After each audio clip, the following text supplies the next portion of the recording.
Et finalement, qu'est-ce qu'une école catholique en 2012?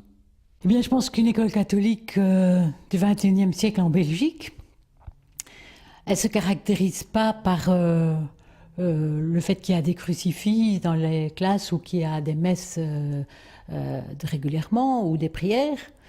Je pense que c'est plus de ça qu'il s'agit, car ce n'est plus une question de culte, même pas vraiment d'appartenance.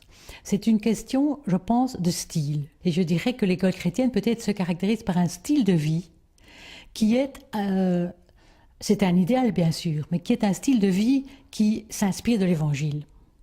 Et ça suppose plus de choses qu'on ne pense peut-être à première vue. Ce style de vie suppose la bienveillance, mais aussi le sérieux professionnel. Que serait l'école chrétienne si ce n'était pas une bonne école?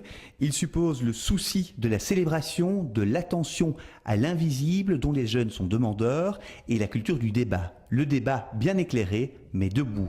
Il y a aussi quelque chose qui me semble très important et qu'on oublie souvent, c'est la joie. Et je me dis que si dans nos écoles catholiques, on donne un témoignage de la joie d'être sauvé, de la joie d'être aimé de Dieu, de la joie évangélique qui transparaît dans toutes sortes de moments dans les Écritures, la joie de vivre, la joie d'être créé, la joie d'être aimé de Dieu, eh bien, si on oublie ça et tout le plaisir qu'il y a à vivre, à transmettre cette joie, eh bien, ça, je pense que c'est raté.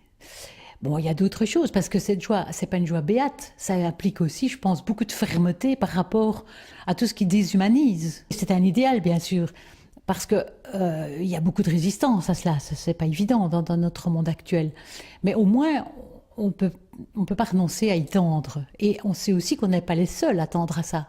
Mais qu'on peut y tendre, nous, avec notre référence et notre tradition, qui sont d'énormes ressources pour mettre en œuvre ce style de vie et ce témoignage.